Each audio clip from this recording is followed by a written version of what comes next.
Travis took off running when he came out the door. I thought, what are you going to do? We're live. Good morning, everybody. Hi. We had an adventure when we stopped at Casey's for gas.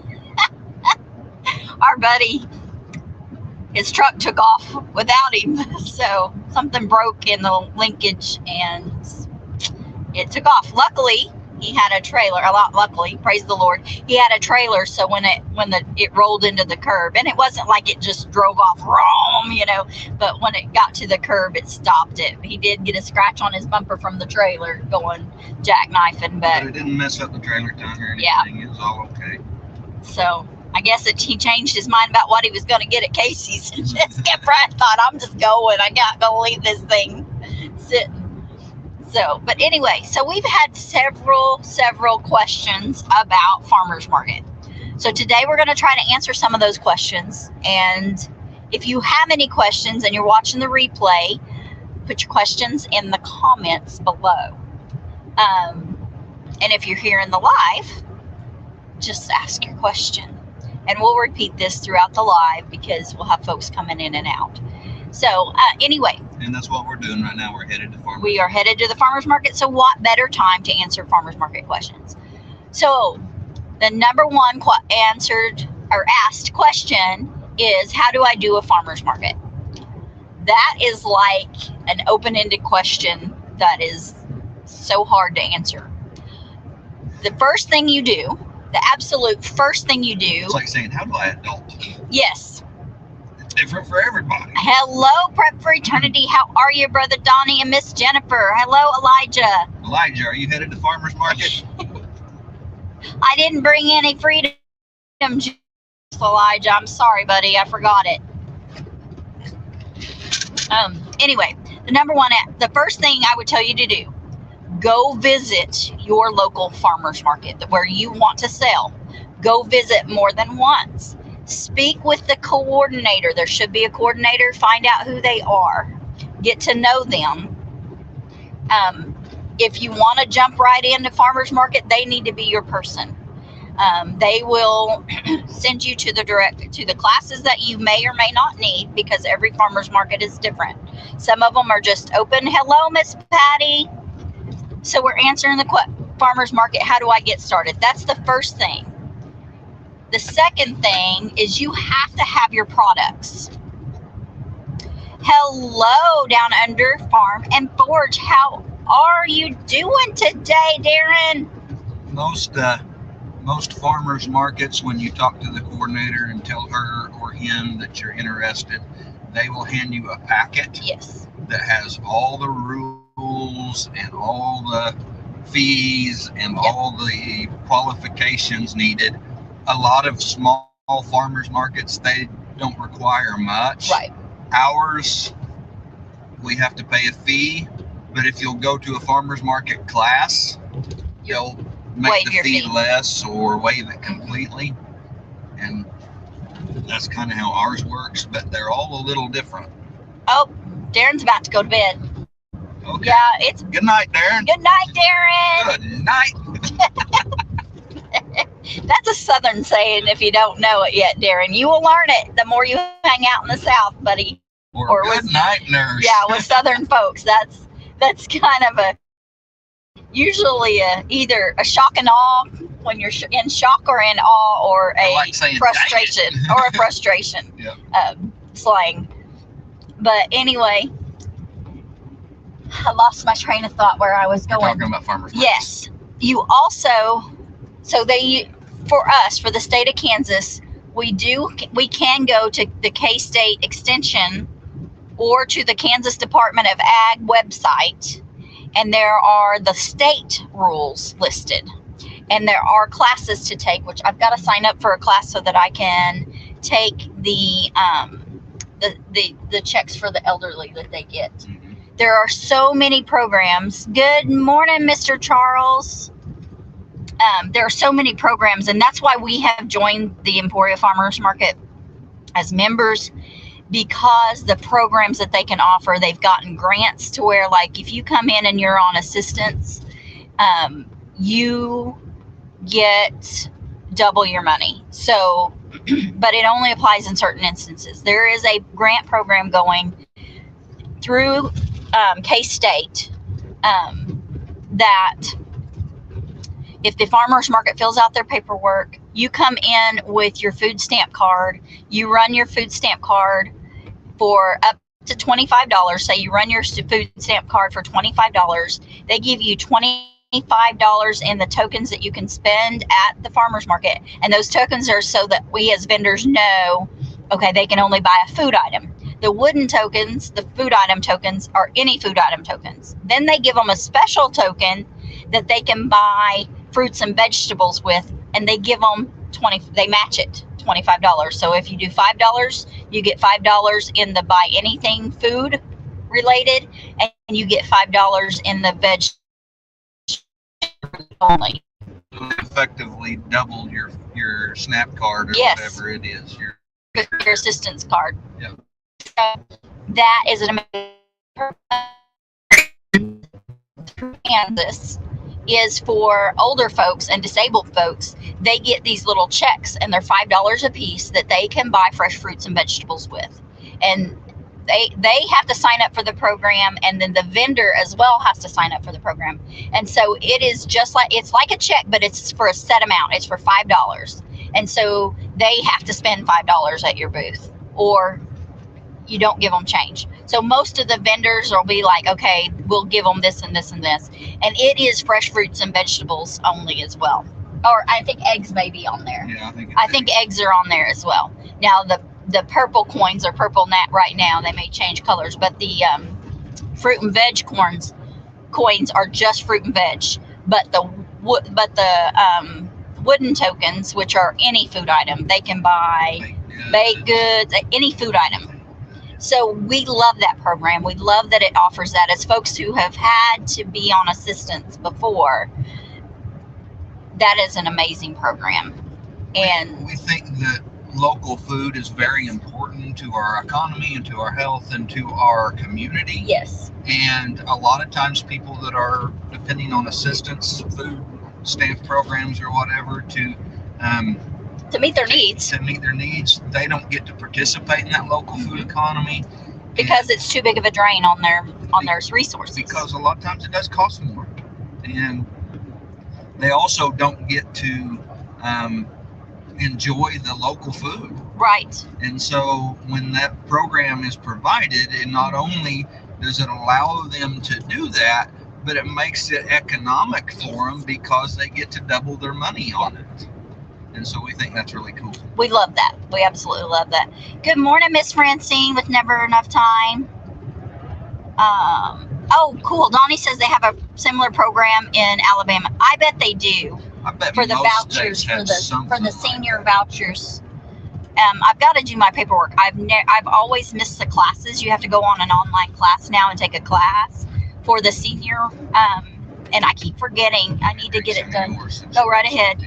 I need to do that so that I can do that, because I sometimes have things. That's good. I sometimes have items at the farmers market that other folks don't have, and then that restricts some of those older folks from being able to get it. Oh, cool. Patty says they have that too. Got certified, but quit selling at farmers market. It's a good program. Good morning, Roy. All right. So anyway, another question I have, or the other tip I have, identify what you can sell. Also, as you go to the market, keep your eye out. If you're just attending, look for holes, gaps that you can fill. If there is stuff that nobody's selling. Yes, stuff that's nobody's selling. And most farmers markets will allow you to bring your handcrafted items as well. So we have a variety. We bring everything from vegetables all the way to handcrafted goods. So, yeah, I think we are restricted that we can't sell like weapons. So, I was told we could sell handmade knives, but they needed to be in a case. Okay. That's what I was told. But that's how our local farmers market works. You're going to have to follow your state guidelines. You're going to have to There are some federal guidelines as well, but they are going to be addressed in the state guidelines. There's also, you can look up, if you don't have a farmer's market available to you, there is on the USDA website all the stuff to help you get one started if you want a regulated farmer's market and be available for all those programs. Some of the small towns in this area, they do unregulated. They do unregulated farmers markets. Basically, there's just a time. Yep. And they allow people to come. Some of them charge a very small fee. Yes. Some of them don't have one anymore because they decided to raise the fee. But it's not that there's no rules, but it's completely up to you to figure out what the rules are. And there's nobody there to enforce them. Doesn't mean that a state inspector might not come by, but it's up to you. You can try to real hard to follow the rules, or you can just hope you don't get caught. And that kind of allows a little looseness on interpretation. A lot of home canned and baked items and stuff that might not be fit within the regulations get sold at those, which I think is really cool.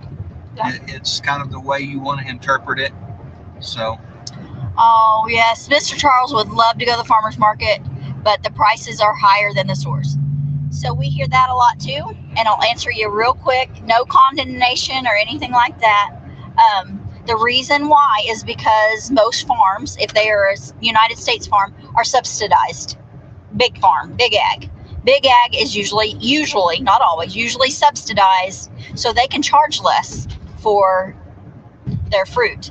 We have to charge more because we don't get that subsidy, so it costs us. Our overhead is basically more because we're not getting the grants and things like that that are available to larger farms. And we're not selling the volume. We're not selling the volume, right? And our labor costs are higher. Some stuff that comes from other countries either don't have a labor cost or it's much lower, and we'll just leave it at that. Yeah. The another thing with the cost being a little higher at farmers market, a lot of the things you're going to buy at farmers market really don't compare to what's in the grocery store. Right. A tomato, a sunshine gold tomato that was ripened in the sun, grown in dirt and manure, does not compare to what you're going to buy in the grocery store. It just doesn't. Our chicken that we sell, it's a little more than grocery store chicken. You will never want to eat a grocery store chicken again if you eat one of those chickens. So there's a complete non-comparison. Right. Mr. Charles, I would encourage you to look and see if your state, if Arkansas offers the senior assisted program, and I can't remember the name of it, I'm so sorry, but there is a senior program that does the $5 checks, and I can't remember how many checks they give you, but you'll have to take like a little class that'll tell you how to use the checks and check what. So if you have a local farmers market, ask them if you can find the coordinator. Ask them if they have that program, and if they don't, it's usually in the larger cities that are regulated and things like that. They'll have that program. That would be an amazing benefit for you, Mr. Charles, if it's available. That would help you with that. And those, as far as my understanding is, those don't cost the seniors anything. And I believe it's open to seniors and disabled folks.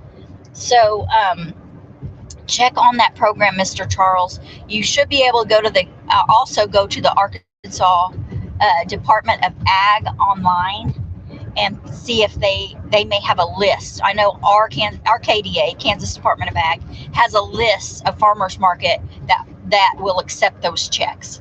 And most coordinators are super, super good at advocating for you and helping you to get signed up for those programs. And that's why most of them are hired. They're hired to do that. Yeah. That's their job. Yeah. Oh, let's see. Brother Donnie had to go work in the garden. Bye, Donnie. I bet he's gone already. Yes, it is hard on the pocketbook, Mr. Charles. And yes, Miss Patty, the food quality is better. Exactly, Roy. Roy says we're not selling forced grown products. So yeah, and that's why we like being affiliated with the Emporia Farmers Market, because of those programs that we feel like we can get. Because typically the folks that are, I'm not trying to brag, but we share a lot with folks around us when we have it. This year we didn't have it, and people shared with us. So, which is an amazing blessing. Our farmers market does another thing. Yes. There is a homeless shelter. Yes. And it's kind of a community meal, a soup kitchen kind of thing that comes at the end of our farmers market. They have a volunteer, Earl, that comes at the end of our farmers market, and we're allowed to donate anything that we didn't sell if we want to that, and so that's used that way. I know, and I don't want to step on anybody's toes, but I know that some of our stuff is more expensive, and yes, you can go buy it cheaper at the store. I don't think there's a comparison, and I know sometimes with budgeting you just have to go with what you can buy at the store, and that's okay. But I'm going to tell you that the stuff that we have on our table, selling that's our paycheck. That we have worked hard to provide that. So that's our paycheck. And when people say, well, it's not worth that, I shouldn't have to pay and that. I don't think that's what Mr. Charles is saying. No, I'm not saying he is, but we've had that said to us. And understand that you're telling me that I'm not worth my labor. Right. I'm not, my labor is not worth that. Is what you're saying. And I understand that it gets hard on budgets. And so sometimes you just have to pick out one thing you want at the farmer's market. Okay, yeah, I can go buy a dozen eggs for $1.25 at Walmart, but I want these big brown and green eggs, and so I'm going to buy a dozen eggs for $3 instead of. And Mr. Charles, we know that is not what you're saying. Yeah. We know that it is a definite, this is what I have to spend, this is what I can spend, and we understand that, and that's why those programs are so important to us, Charles, because it allows people who can't to participate in that. Right. And I have no idea, Mr. Charles. I wish I could find out for you if there was one in your area. And that's my piece of advice for you. And it may be a little bit of work to get us signed up for that program, Mr. Charles. But if it's available, that is an amazing program. And, we already are having to pay our tax money into it. So please use it. It's already being paid. It's already, I'm not but I believe that our seniors, our veterans, our disabled folks, they need to use the programs that are available to them. We already have to pay for them, and you're not going to be taking advantage of anything. I mean, like in a negative way. It'll be. Just make use of what's there. Yes. That's why it's there. Yes. That's why it's there. Yes. Oh, hey, Spring Meadow. Sorry we missed you coming in. Crazy Ed. Hello, Mr. Ed. So, anybody, let's see. Oh, it's also better if you actually know the farmer selling other than people going out and buying it bulk and selling fresh. Yes. That's not allowed at our farmer's market. Some of the bigger ones, I know we had a friend that was very frustrated with their local farmers market because they're closer to a bigger city, and that was allowed, and he was very frustrated with that. He felt it was false advertising, and it is. But those guys are selling the subsidized produce, and he can't compete with that and make any. It would cost him. He'd have to go get a job to pay for selling stuff at farmers market. And it just so what did he do? He started his own little farm stand. He sells from his home, which is totally legal. And that's another thing. Also, you can check and see what you can sell from the farm. Like we can sell our milk from milk products, dairy products from the farm, and we can, as far as we know, our understanding of the law, we can do like a CSA or them buy into shares on our cow, and and that all be legal. Now you do get into the tax part of that, the sales tax part of that. You do need to be the farmers market where we attend. They take care of that for us. But what we sell from home and all of that, we either need to count it on our thing when we do our sales, or like we pay in our sales tax quarterly. So that's how that. So next, the other big thing we get at, how do you price your goods? Hello, oh yeah, I said hello to Spring Meadow, sorry. Yep, Mr. Charles loves the fresher fruits and veggies. Yeah, good morning, Miss Colleen. So that gets us into, how do you price your items?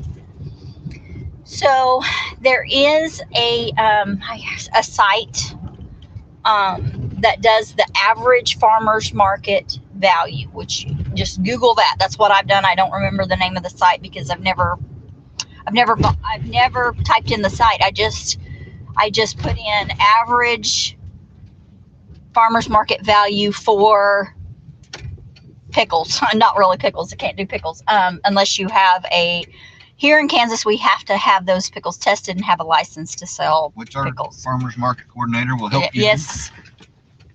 Yep. Mr. Charles is asking how we gauge our price. There are farmers at the farmer's market growing in high tunnels. Yeah. And so our farmer's market is running, Miss Francine, our farmer's market is running the first and third Saturday of the month until May. And May will open up and be outside. We do have folks growing in high tunnels. We have folks that grow greens, folks that grow like salad greens, kale, chard, microgreens. And then we have folks that grow like radishes and turnips. I'm trying to remember what all they grow. And we have people that grow storage crops and store them and then bring them to the farmer's market all year. Yep. Yeah. Definitely we have an orchard that has apples almost all year around because he has a storage facility. So we gauge our prices by the farmer's market thing, and also by if we have the same item as Mr. Carr, then we will sell it for the same price as Mr. Carr. If the quality's the same. Like right now, my eggs are mostly pullet eggs, so they're small. So I sell them at $3 a dozen when they're going for $3.50 and $4 a dozen at the farmer's market. Which is kind of odd because you go to the grocery store and to buy the eggs that we have would cost you close to $6. So it's kind of a... But yeah, so a lot of times I will go to that website, Mr. Charles, and it already puts boy, church is getting where he can't park. But anyway, we'll go to the farmer's market. I'm good over there. Yeah, you're good. We'll go to that market website, and it'll have it listed. Like I can put in beets. What is the average price of beets going at a farmer's market? I did that last week for duck eggs, or not last week, last farmer's market for duck eggs, and asked what's the average for duck eggs. Well, it said... That's good tea. Somebody made you some really good tea this morning. We got to wait 6 minutes. I'm a buy the book person, but I'm also, since I have worked as a coordinator for the farmer's market, I understand that it's difficult. Like we're borrowing a building that the local hardware store, locally owned hardware store here in Emporia, allows us to come in, and they provide tables for us. They're gracious, and they ask that we don't come in before 9. Well, there's vendors here, and it is 8:54 that are taking their stuff in and setting up. And I'm going to respect that because I understand how big of a problem that can be. And it all depends on who your manager is that day at the store. Some of them don't care. Some of them they've had a bad day and they want somebody to pick on. So, prices. Prices. So I use that website. So I went to that website. It told me that in 2015, here's the deal. Some of the data isn't regularly updated. So in 2015, duck eggs sold at local farmers markets from anywhere from $6, from $6 to $15 a dozen. Now that will be regular. There's the coffee roasters are here. That'll just be that won't determine whether they're free range ducks. That won't determine whether they are organic, anything like that. That'll just be what the cost of duck eggs were. Same, you could do that with chicken eggs. So that's some of how we price things. And other ways, things that we don't know, we have some mentors that we ask. Yeah, there's a few guys here that have been doing the Emporia Farmers Market for 35 years yes. and are pretty sharp and up to speed in the industry. Yep. And we'll kind of ask them. We've got another guy that speaks nationally about regenerative agriculture, and he's kind of up to speed, and he goes to some of the really big markets in Wichita and places like that. And so we kind of ask them and get some ideas if we need to. Yes, Francine, you are correct. The Ag Extension Office. Yes, that is awesome. I bypassed that and sent them straight for their website instead of the actual office, because I didn't know what ones are open. But you can give them a call. Yep, your Ag Extension Office is a great resource as well. Anything farming? Yes, we can sell honey once we. Yep. Yeah. Anything small time farming, anything farmers market, anything homesteading. It doesn't hurt to ask your county extension agent or your state extension agent. Yeah. It doesn't hurt at all. They can usually at least guide you where to go look. Yes, Roy is correct. Be reasonable, not greedy. That is exactly correct. Most of the Darren says most of the grocery store ones are pullet eggs. You know, I get told a lot that some of my pullet eggs are bigger than what they're getting in the grocery store. It's been so long since I bought eggs at the grocery store. I don't know.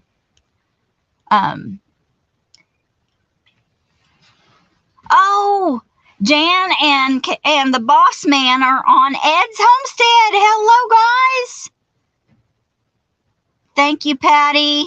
Have a good day. Hey, Isaac, how are you doing? What are my favorite laying hens and ducks?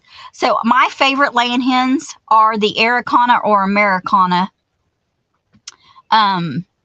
Isaac, Grandpa Rick would tell you really quick it's Cinnamon Queens. That's his favorite. But for me, it's the Americana or the Araucana. I really, really like, we have developed some of our own at home. And I've got one hen I wish I could reproduce, and I'm going to try to set her egg and see if it'll take me a while, but I'm going to set some of her eggs and see if, my next broody hen, I'm going to set some of her eggs under and see if I can get a reproduction. So it's out of one of my, I lost the name, Morans that lay the really dark copper Moran. So her mama was a copper Moran and her daddy was an Araucana, and she lays an olive green egg, like it is olive green with those copper speckles all over it. That is an absolutely gorgeous egg. It's a big It is egg a big with egg. A huge yolk in it. Because the copper Morans lay a big egg, or mine did. And she's a big old And hen. she's a big, heavy hen. So I am hoping to see if I can replicate that. I've just had out of all that mix, and I have several copper Morans, and out of that, I don't anymore, do I? I only have two, sorry. And then I don't think you have them anymore. I think they're gone. But yeah, that is my favorite chicken. And my favorite ducks for laying is the Pekings, because they lay a big old huge duck egg. But my favorite ducks for the homestead are the Muscovies. Muscovies, it's kind of like a game chicken, Isaac. You just turn them loose and they do their thing. Yeah. That you don't have to feed them. They'll go find something to eat. They like to eat slugs and bugs and snails and stuff like that. And bees. So you got to make sure you got a fence around your bees. But they'll clean up after cattle. I saw one this morning digging through a cow pie, a duck digging through a cow pie. But they will find their own safe place to roost. They will find their own place to nest. They do their own thing, and they'll reproduce on their own. We've had them before where I just kicked them out the back of a truck when I bought them and gathered the babies twice a year. That's all we did. And we made a house payment on when we lived on the farm in Cushing, and Gary was so sick, which would have been before your time, Isaac, but years and years ago, Gary was so sick and we were on assistance and I was down with Hannah. We made lots of house payments with chicks, taking the duck chicks to the auction and selling those things. It was crazy. Yes, Darren, you are correct. It is super expensive to get organic label here. Chad made it on time. Holy cow. It is super expensive to get an organic label. And I don't know how anybody in Kansas, Oklahoma, or Nebraska, or Iowa, any of the big farm ag states like we do, because there's enough glyphosates in our air to not be labeled organic. You can tell me they're not in the dirt. So, yeah, I don't know. And just so you know, Kansas, Oklahoma, they told me when I was going through my, I had a suspicious spot on my lung at Christmas time and had to go through some testing to see what it was, because in Kansas, Oklahoma, and Nebraska are #1 for non-smoking lung cancer because of the glyphosates that are in the air from farming. Guys, I'm going to go ahead and start unloading. But Cindy, yeah, I'll finish this do out. Whatever she needs to do. But it was good to see everybody in here. Thank you for listening to us talk. And guys, keep watching our videos and helping us run hours. We appreciate it. And we will be live again tomorrow. Yep, at 5 Central Standard Time. Roy says that he's noticed that the store eggs are a lot smaller and they're selling them for large.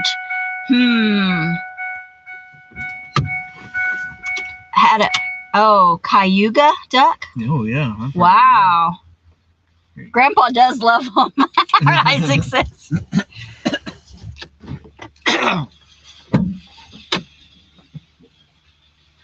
Yep, bartering or trading or just sharing is amazing, Roy. See ya, Isaac. Elijah's almost here. All right, have a good day, everybody. Yeah, we're live, Chad.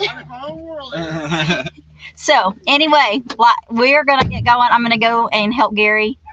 You're building the cabin today. Awesome, Ed. I wish we were closer. I really do. It's so hard to get away, especially right now when we're trying to graft that calf on. We can't go very far. We got to be home morning and evening, and so we can't go very far. But I wish we could help. Y'all have a blessed day. I pray that God blesses you richly this week. We'll see you tomorrow at 5 Central Standard Time. Thank y'all so much. Remember, God made you special, and He loves you very much. See y'all.